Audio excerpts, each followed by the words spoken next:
Brilliant,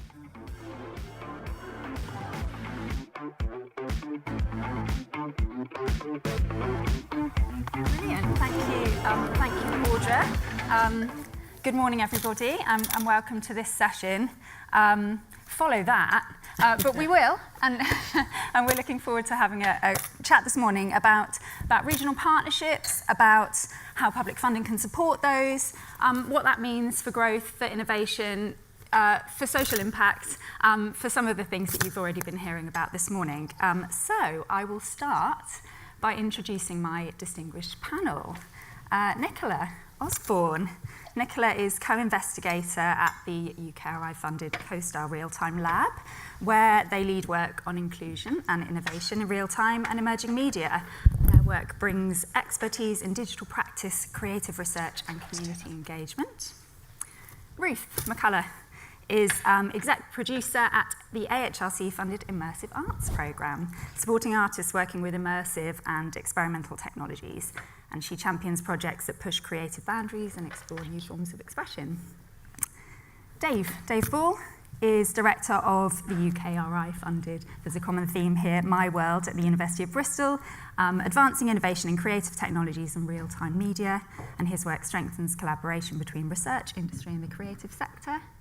And Helena Daffern is director of UKRI's CoSTAR Live Lab, specialising in technology-enhanced voice performance and live experience, leads research in shaping the future of creative production and interaction. So lots of very expert people to talk about this topic this morning. So we'll start, I think, by having a little bit to think about place and identity and reputation. My first question for the panel, and Ruth, I'm going to put this to you first. How is creative R&D shaping the identity and visibility of your region? What impact have your networks had on attracting talent, investment, and broader creative activity? Great. Nice to be here, and hello everybody.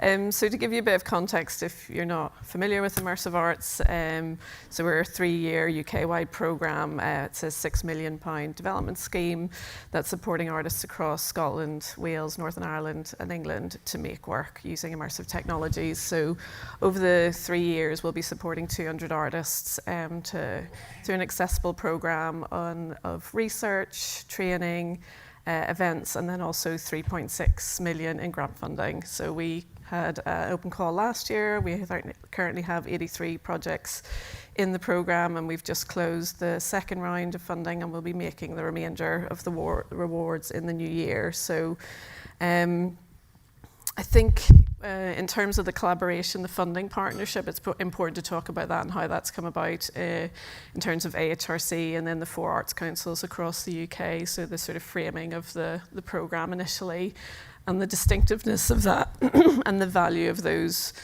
nation-based funders coming together to, enable us to build a programme that is more than the sort of sum of the parts and able to have impact across the UK that wouldn't have been possible at regional levels. And we're already seeing some evidence of that through the programme. And then behind that sits, the consortium who deliver the programme.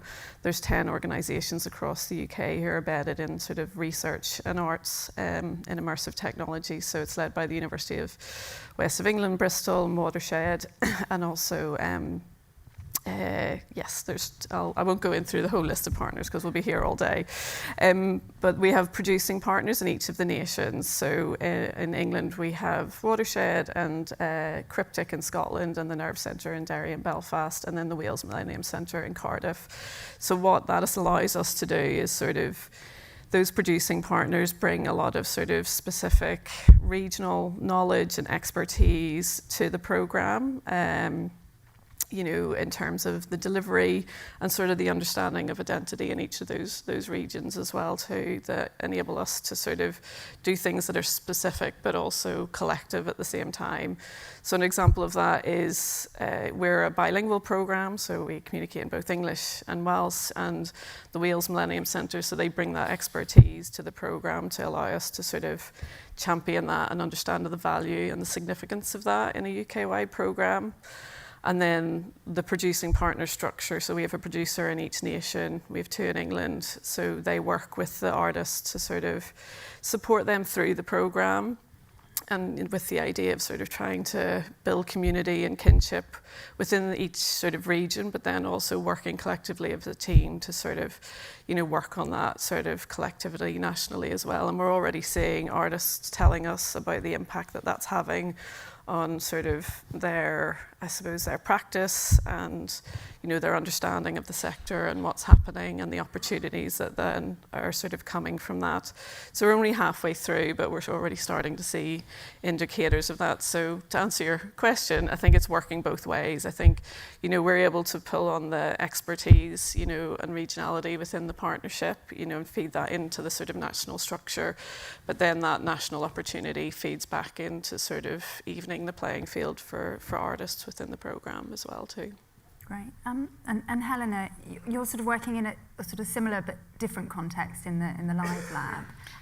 How does this work for you? Yeah, so I mean, CoSTAR is a very different type of project to Immersive Arts. So we're an infrastructure project, so we have physical spaces. So we are in a place. So CoSTAR Live Lab, for those that don't know, is based near Wakefield at a place called Production Park, which is a campus of industry dedicated to the creative industries with a kind of focus on live performance industries.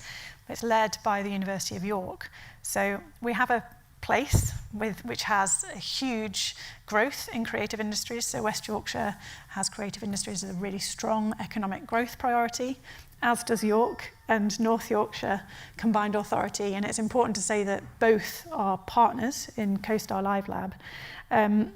But I still think, even though we have a place, identity is probably the most important thing. And it's about, as Ruth just said, having an identity and knowing what we do well, what our expertise is, and what our infrastructure can open doors to, not only to companies in the region, which we are seeing already.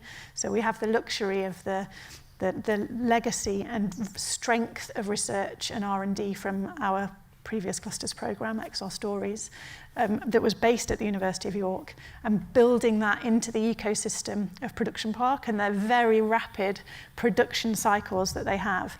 And it comes back to what Tupac said so brilliantly about being able to play, and it allows those companies that are on heavy, kind of very high intensity tech cycles of innovation, for instance, that are based at Production Park, or creatives who need access to infrastructure that's just out of their price tag, to come in and play.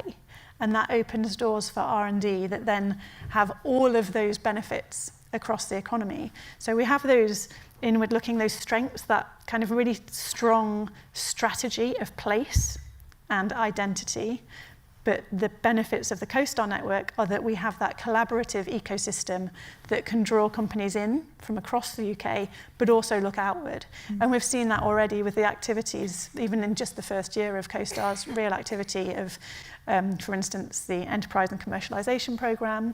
We've had 24 companies incubating at the labs. So we had 5 companies at CoSTAR Live Lab from across the UK able to tap into that expertise. So place and identity are hugely important, and it's that strategy for growth. We need that, and we need those pockets of identity, but it must be outward looking, and it's all about that collaborative ecosystem and partnerships. Nicola, I feel like it would be remiss not to give you the chance to just speak from the perspective of the Realtime Lab. I'm curious to hear if you feel the sort of structure is the same, but also to respond to what Tupac was saying. So the Realtime Lab, you already had a little bit of introduction to it actually with Tupac. So the Realtime Lab is based across both Dundee with the University of Aberdeen and Edinburgh with the University of Edinburgh, where I'm based. And actually both of those locations previously had a cluster programme there. So there is a community of creatives who now understand the value of doing R&D and are really interested in doing that because we did that job that Justin was talking about of like reframing it. I think that thing about having identity that is specific to place but is very outward looking is absolutely part of it. So I think the idea that R&D is what makes you kind of competitive with the wider UK, with the wider world, and I think Scotland in particular has got a history of immigration and of working internationally that means that it is always looking out to kind of wanting to be part of that global creative community. So yeah, I think very, very similar in some ways to Helena. That's kind of where Realtime Lab is at the moment and what kind of communities it is building upon. But R&D is really, really core to that sense of how little creative SMEs, and it is, you know, even in the kind of screen and games industry that's still mostly small SMEs, how they can see their future and their opportunity to develop their business and to grow it. So I think R&D is just so crucial to that, and sort of regional R&D is so important so they don't just feel like London is the only place you can make work that's creative, which is a challenge for anywhere outside of London, but yeah. Brilliant, thank you. Right, I'm going to move us on then to think a bit about the sort of mechanics of partnership in particular regions. And Dave, I'm going to come to you first on this question.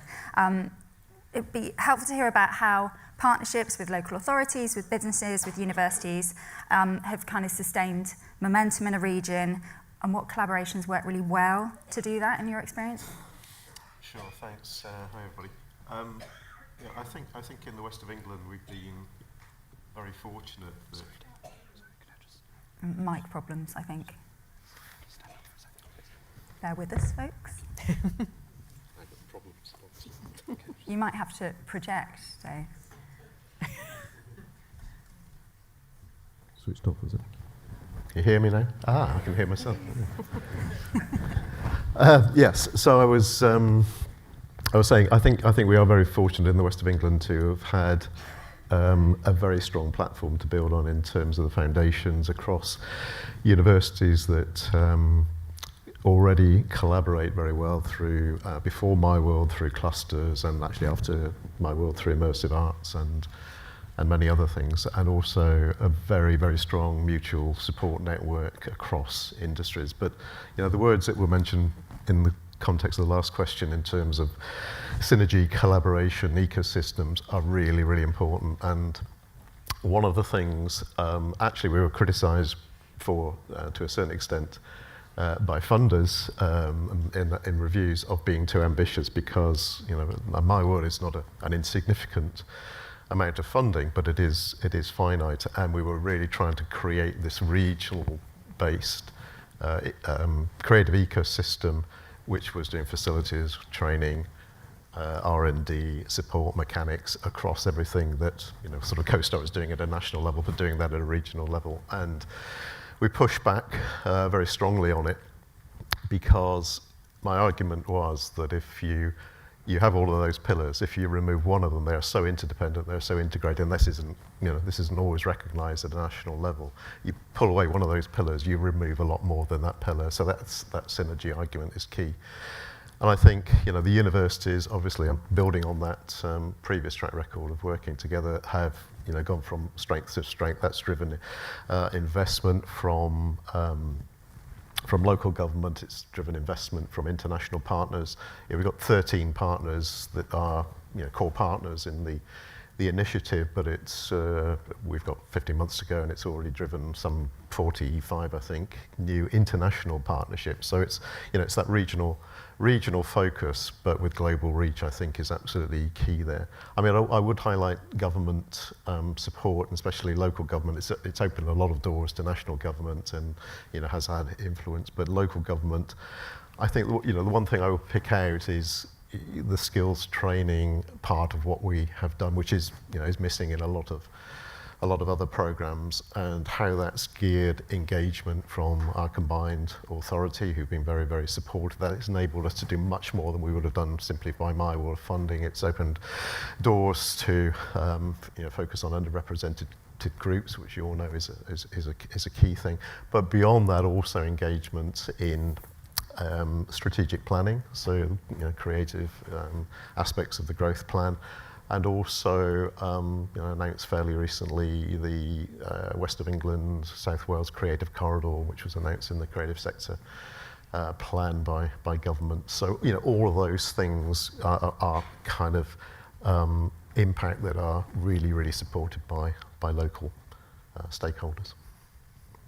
Nicola, you mentioned the sort of similar setup as they have in the Southwest, in that you're working with a kind of accumulation of multiple investments. Is there anything particular that you've learned about partnership and what works in that context? I mean, I think, so actually what you're saying about some immersive arts, having on-the-ground partners who really know their community, I think that idea of, if you're trying to bring together a community you work with people who are already embedded in that. You don't try and build a new community. And I think that's something we learned from clusters, and is something that we're very aware of going into CoSTAR. There's no point trying to build something, like communities last a very, very long time. And funding projects are wonderful, but they last a finite period of time. And so being able to kind of connect up with the experts who are credible in a space to the communities that are there, and to build bridges between them, and particularly to kind of broker relationships between including on CoSTAR, but also in the clusters, on any of these kind of programs where we're bringing together R&D and technology with the creative industries. They're different communities, typically, and there's a real need to kind of broker those relationships and bring those things together, and that's a real value add. So being able to take those existing structures and partners, whether they are partners in industry, so we work a lot with Codebase, who are a huge sort of supporter of tech startups in Scotland. They were, I think, sort of an incubator with sort of one big building, but they now run the tech scaler for Scotland, so they have a huge kind of reach. They've been fantastic as a partner for reaching out to kind of SMEs and things in a more technical end. And then we've worked with people like Creative Edinburgh and with some of the film and animation communities and things on CoSTAR, who are very embedded in those kind of creative spaces and have their ear. And so being able to kind of then get those two groups of people talking together, get the language working together, doing some of the scaffolding that Justin beautifully advertised for me. To be able to do that, I think that makes a huge difference to making those partnerships actually work in practice. So I think in terms of, for the funders as well, that shows real benefit. So we've kind of been able to benefit from funding from some of sort of Scottish Green and things for CoSTAR, to benefit from funding from the data-driven innovation program of the City Region deal in our previous, but also in our current work as well, because that continues onwards. So having those relationships with kind of councils and external partners, hugely valuable, but doing it with kind of very grounded partners who are sort of active all the time in these spaces is just a much more effective and authentic way, which means that when a program does come to an end, there is also a lasting legacy of those relationships and those structures. So if we're actually trying to build real R&D capacity, it actually builds capacity, not just a sort of short, sharp blast of funding for projects. Ruth, can I ask if this feels different at all for you, working in the context of a program that's sort of more explicitly national, with kind of with sort of nodes everywhere? What does good partnership across kind of local authorities, businesses, funders look like for you, and does that feel different? Yeah, I think those partnerships sit within those producing partners at each region, and we can already see the benefit, where they're starting to, extend immersive arts through other programs that sort of sit around that, whether it's additional training or into other industries and things like that. So yeah, we're starting to see notionally some of that partnership really value extending beyond the program. Yeah, and Helena, in your context? I think it brings together kind of everything Dave, Nicola and Ruth just said. The creative industries are a really complex matrix of very different types of subsectors, size of company. We've said several times, SMEs are the heart really of the creative industries, but that can look very different depending on whether you're a tech company, creative company, create-tech company. But also, as Dave mentioned about the pillars, it's almost like there's these spirals. It makes for a less beautiful diagram in a funding application. But it's true that if one falls, then they all do. And there's a real danger, I think, for the creative industries that you could end up with very siloed and kind of small pockets of innovation or ideation, when actually what we need for investors, and especially when we're thinking internationally, is we need to have a coordinated, like an outwardly looking kind of coordination of ambition. And I think that's what we're seeing. That's what we're starting to see happen through these, and it's through partnership and collaboration across the pillars of skills, which we absolutely mustn't forget, and supporting companies, but also across all the subsectors. And that's what the CoSTAR infrastructure should be plugging into to enable that to come together in a place. Can I come in? Because I think it's that telling a coherent story thing is actually really, really important, because, the nature of very small companies in particular is if you're trying to, particularly to investors, try and make a case compared to other kinds of sectors that look immediately like a big, coherent, straightforward growth story with an easy, obvious trajectory, you need to tell a different kind of story. So I think that is just super important. But I think just to emphasise that.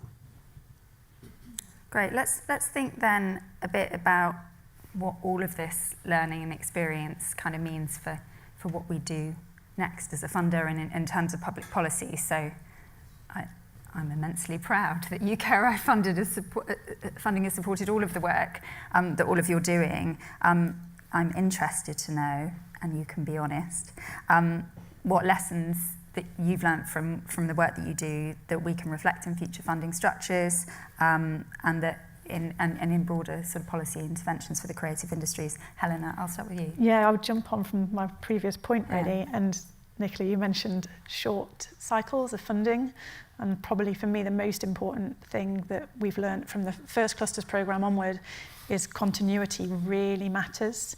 So what we're trying to build in these ecosystems takes time, collaboration takes time, partnerships take time, and if we have short cycles of funding, we lose that momentum, and then you have to rebuild again, either elsewhere or rebuilding in a new sector. And for investors, but also for industry to trust us, we have to build that trust and then be able to say, we're sticking around. We're not only here for 3 years. So CoSTAR investment to 2029, that's a really, really important factor that's allowed us to think like more medium term and give us a bit of a runway to be able to develop that trust and start to build those kind of ecosystems. And they've been built mainly on that legacy of the clusters programme. So I think that continuity is hugely important, especially when we're talking about identity and place. And flexibility would be the other main point, I would say. So again, clusters, and I think that's a lesson learned that was really successful.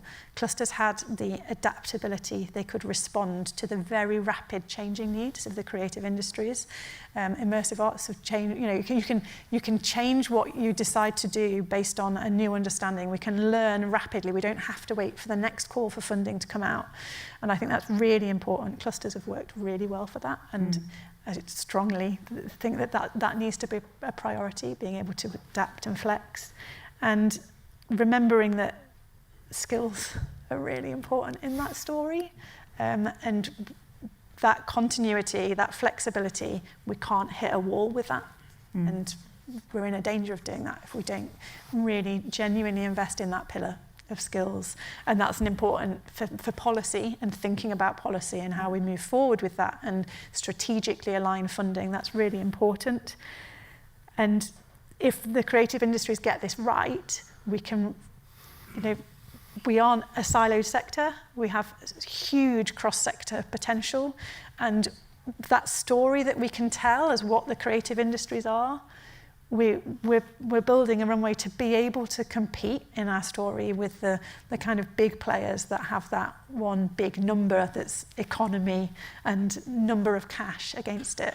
Our story's becoming strong, and a cross-sector economic engine could be built here, and if we do those other things of longevity and thinking strategically. Dave, can I bring you in just now, because I think particularly on the sort of continuity and skills points that speaks to what you've already been sort of sharing. Yeah, I think as I said, if you take any one of those pillars away, and skills is missing, you have fragmentation in a lot of centralised funding where you have an R&D pot, often focused towards industry. You have a research pot, you have a training pot, you have a facilities pot, and they are also so integrated and interdependent. And I think the skills, it's not that the skills pot is forgotten, but actually it's kind of put over there somewhere, and it's different. I mean, if you're building facilities, how do you want to use those? You want to use those to support R&D, to support research, to support perhaps some commercial activity as well. But you want to use them as the home for the training as well, because they are state-of-the-art facilities. And I mentioned the combined authority support that we've had for training, and that really has geared the use of those facilities. The West of England Combined Authority is put in probably about 600,000 in to complement the training that we've done. So this integrated approach where they're not separate pots. And I think the other issue that we've got in terms of, there's a lot of great things about centralised funding, and it's absolutely necessary, but there's a timeliness aspect, and this is especially true for the creative industries, which is a dynamic cohort of companies with an average size in our region of, I don't know, 3 people or something like that. They don't have those long horizons. They don't have that capacity to experiment, and as was said previously, to fail. So that kind of timeliness, you're waiting for the right call, the latency, the delay in the response time of putting the effort in and waiting for it, and financial constraints, obviously, success rates, and not always aligned with local priorities, and not integrated in that way. And I think if you do that regionally, you can do it strategically over a long time, like Helena was saying. So you've got the capacity to plan. Say we'll do this, but you've got the flexibility. Things change. You can move them around. You've got that agility. You can respond. You can do things in time. You can consult with the partners to form, co-design your programs. So it kind of, it works. It's a no-brainer, really, but, and we need to do a lot more of it. Nicola, do you want to come in? Yeah, so I think obviously it's the kind of role that I have, I'm always very concerned about how we do things in a very kind of equitable fashion and how we include as many people as possible. And I think one of the things that we learned throughout doing the kind of CoSTARS programme is how much some of the structures by which you deliver this stuff will shape who can apply and who can take part. So talking about the skills, there is an opportunity cost to taking on time to do any kind of training or skills.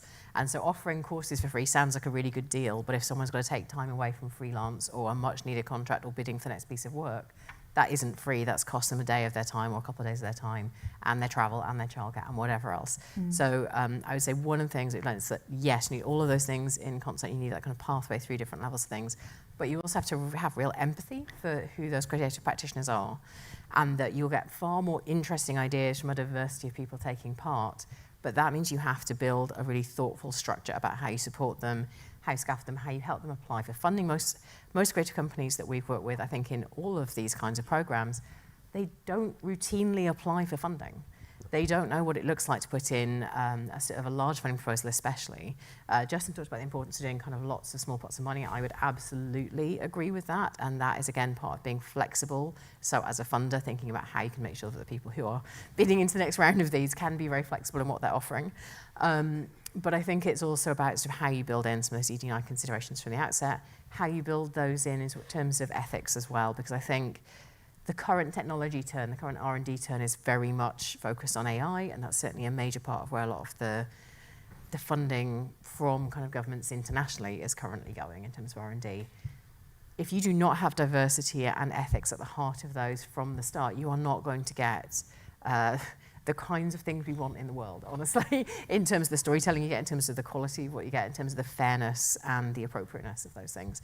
So I think for me, like yes and to all that's already been said, but particularly kind of thinking about what are the structures that are going to get the best possible, most interesting work with the best regional impact. And the best regional impact is often small-scale growth among lots of different companies.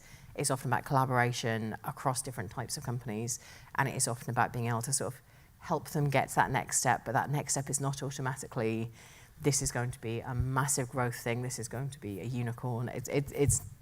That is not necessarily kind of where you want things to go. It's about having sort of flexibility to support people sort of where they're at and take them to their next couple of stages along, because that benefits the ecosystem so much. So yeah, in terms of kind of how you do that as a funder for kind of prioritizing this stuff, I think it is about taking those lessons from what we've learned before in terms of best practices. And I think most of these kinds of projects have been sharing what they've learned as well. We've certainly put publications out there. We had a book out there about our CoSTAR. We are sharing kind of ethics guidance and stuff. That is intentionally to try and help other people not have to figure out how to do it, because they'll figure out how to solve a different problem. And I think that sharing across all these initiatives is so much more valuable than having them compete up against each other. So I think also, we're always aware it's a competitive bidding process for these things, but being able to learn and share is so valuable and so important. So yeah, that would be my... Yeah, we ask you to compete, and then collaborate. It's a really awkward reality of it, and I think it's a really awkward reality, particularly in working with industry partners who are large industry partners who are commercially competing. And so sometimes it's about where you frame those kind of moments of collaboration and what types of things you collaborate on. because it's not going to be possible to have like perfect open sharing of everything at every stage in every way, and it's being kind of pragmatic about that, but certainly learning from stuff and not being kind of territorial about, well, I'm going to do it my way even though there's someone else doing a really good thing. It's like borrowing and sharing. I know all the clusters did that. I know the CoSTAR teams are all doing that. Just trying to make sure that we are benefiting from that wisdom and developing what we do. I can't tell you how many different times we've altered the way in which we do some of that delivery of funding and support and advice and things. Yeah. Ruth, just very briefly on the inclusion point, because Immersive Arts has been doing such interesting things, I wondered if you wanted to chip in. Yeah, so that's one of the key drivers in the programme from the conception from the funders is around access and inclusion and how we open up the sort of field for, I suppose, people who wouldn't normally have the opportunity to create in that space to do that. So, we have experts and, partners. We have Unlimited, we have XR Diversity Initiative and also Watershed who have a lot of experience in that area who, sort of challenge us on, the structures we're putting in place, the way that, from everything from our branding to our communications right down to like, the nitty gritty of, the support structures that we're putting in place for artists and how we talk about the work as well too. So that's been a real joy of the programme to be able to be open and transparent about that and, challenge ourselves and make sure that, and iterate on that as we go through it. We're quite a young programme, obviously, but we're still sort of getting feedback from the artists at, different stages and making sure that, we're putting in place funding structures, whether that's to apply with access, support, or when you come into the programme that there's pots of money, or we adapt the programme in different ways. So we're asking artists, we're not asking them constantly, but we're saying at the start, what do you need and how do you need this information delivered and how can we adapt it, to best suit your needs and to make it as open and inclusive as possible. So, yeah. I think you can get to that place where you're trusted enough that people will tell you things you do not want to hear and will say mean things to you about like what you're doing wrong, then you're in a perfect place as far as I'm concerned. I've learned so much more from people telling us what we are doing wrong and giving us feedback on, okay, this was really hard to do, this didn't suit me, this is why. So helpful. And if you're lucky over time, that built up into a really trusted relationship that allows you to do new things. We were able to do that with one of our kind of clusters projects. Someone who at the very first kind of big community meeting we had just took me to task. I had like a half an hour telling off about all the things we'd done wrong, about how we'd structured all bits of it.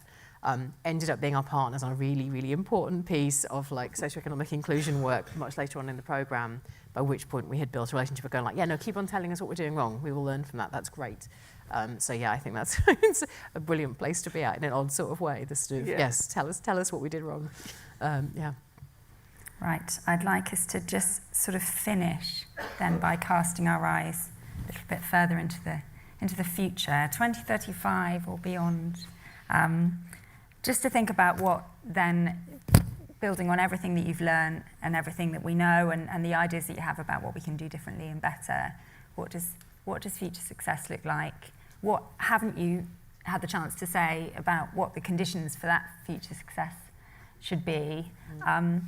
What does that look like for you? Where would you like to be in say 10 years' time? Dave, I'll start with you. Yeah, I mean, it's a very good question. I think, long-term success is obviously about, seeing the ongoing impact of the interventions that you make through the various programs and raising the profile, regionally, nationally, and internationally. And I think it touched on what Nicola said about, it's about, in an ecosystem, the creative sector, where we've got a lot of small companies that don't have a lot of capacity. Where's the next check coming from? Where's the next project? It's embedding a culture of R&D across the sector. Understanding it across the whole sector. Yes, there are facilities that you can use. Okay, they've got to pay for themselves somehow, but they exist. They've been created. There are collaborations. You can work with universities, perhaps where you haven't done it previously. But I guess the main thing in terms of, I think what the lessons that we've learned is that I'd like to see a wider adoption, obviously, of the kind of models. And there is a real danger that there's a lot of moves towards devolving R&D funding, generally, but also obviously in the creative sector. And I think you know, it's kind of easy to devolve money. You know, you just give money to, you know, a regional entity, and you've got just smaller pots, but done locally. It's making that work together, and I think there are a lot of conditions that you have to put in place to, you know, to realise that. I mean, first of all, this recognition of the interdependence of facilities skills, R&D, support mechanics, also, you know, foresight and things like that. You know, sufficient funding. I mean, I do think that in my world, not particularly through design because we were following the rules, but actually the size of the cluster and the size of the funding actually is a bit of a sweet spot. But that, you know, that was by good fortune more than anything else. But I think it, you know, we've shown it can work. So sufficient funding. You know, what is the scale of the cluster or the region that you're using?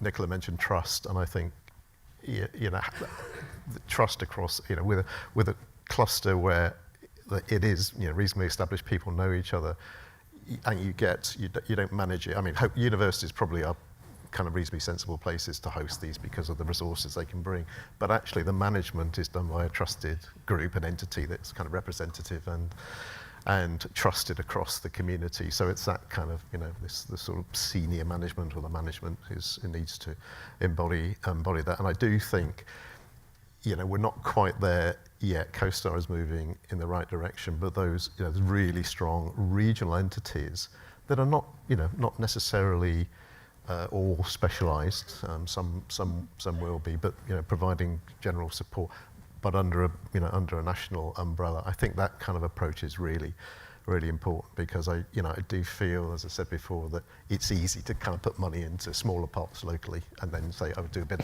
and you end up with the same sort of fragmentation just with smaller pots. So I think there are probably lessons that we can all learn there. Ruth, what does the future look like? Yeah, well, I think we're at a really important point in this sort of field of immersive technology, arts and experience. You know, there's been, you know, we've got a good understanding how, you know, we make and innovate and share with audiences. We've got this amazing investment in infrastructure, you know, but, you know, to go back to access and inclusion, we also understand more the bias and the barriers for people to sort of come into the field or, you know, experience work as well too. So I think, you know, it's just important for me, like the future is holding on to that role that artists play and sort of disrupting, you know, or sort of in shape-shifting the technology in terms of like what it's for, how we use it, and the meaning that they can sort of bring to those processes as well too. So I think just holding on to that, you know, and not losing sight of like the importance of that. So in 10 years time, you know, what would I want to see is that, you know, we've got a sector that reflects, you know, the diversity of the artist and lived experience, you know, of where we're all coming from as well. You know, and like who gets to create, you know, how they create, and then who experiences that, you know, reflects those cities and regions and nations as well too, you know, not just those who currently have access to it. So, and, you know, the conditions that I sort of see, you know, are being modelled through this, you know, these programs that we're talking about in terms of collaboration. I know it's like what we're all talking about today, but, you know, having, you know, collaboration at, you know, every level nationally, from like the policy to the funding right down to how we're delivering the programs, and being transparent about, you know, what we need to build an inclusive sector, and holding on to those values as well too. Yeah. And I think reflecting on what we've been talking about and what Justin spoke about this morning is like the real value of those support structures that, you know, sitting alongside these big programs and on the ground, that it's not just funding or training, but there is this scaffolding that, you know, and that can be built in, you know, and where that sustainability lives that you talked about, Nicola, around community and yeah, sustainability is like where all that legacy will live in the future, and being clear, you know, about that. Helena, can I ask you, collaboration, inclusivity, sustainability? I agree. I think it's a really interesting time to ask the question about 10 years hence. I haven't even read the budget this morning, so everything I'm about to say maybe out the window. But I think got through I'm sorry, I had to. But I think Dave's point about devolution, and so what I hope is that in 10 years, devolution has been a beneficial thing, because we are shouting enough about collaboration that influences how this money gets spent, and that it doesn't get siloed, and that we understand that the power of the creative industries is in us coming together across the UK. And in 10 years' time, I hope the conversation around inclusivity has changed dramatically, so that the panel that sat on this stage in 10 years isn't talking about a fight, isn't talking about that, just in fabulous statistics about my world and the representation. That shouldn't be a flagship point in a presentation in 10 years' time. And I really hope it isn't. It should be normal. That's not to say the conversation should stop, but it should change, and it should adapt to the needs over the next 10 years. So that would be my hope. Okay, I'm going to give you 20 seconds. Got 20 seconds. Okay, yes, and I think if we want to be there in 2036, we should have more money available to creative industries and creative industries research for all kinds of things, not just for tech work. I think that requires that governments at kind of UK level, at devolved level as well, but also at kind of European level internationally, to actually look at how much money the creative industries brings in, what it contributes to the economy, and to treat it like an industry, because it is, but to understand that it's structured differently. And so you don't get 10 people around the room to make your kind of big policy decisions. You actually have to talk to the many, many kind of representative bodies that represent the very large, very different array of companies. But I would like to see it treated much more seriously as a kind of policy area and as a priority, so that AHRC, that UKRI, have more money to be able to fund things like this, but actually so that investors also are starting to see the value of investing in the creative industry, and so that the public understands why public funding is really important to support this, not just as a kind of cultural nice to have, but as an economic powerhouse for the UK. So that's where I'd like to be in 2036, that we have all of this and that. Hear, hear. That's a fantastic call to action to finish our session. We're at time, so it just remains for me to say a huge thank you to the panel for sharing so openly and honestly with us this morning. Thank you very much, folk. Thanks everybody for listening. Round of applause for our panel, please.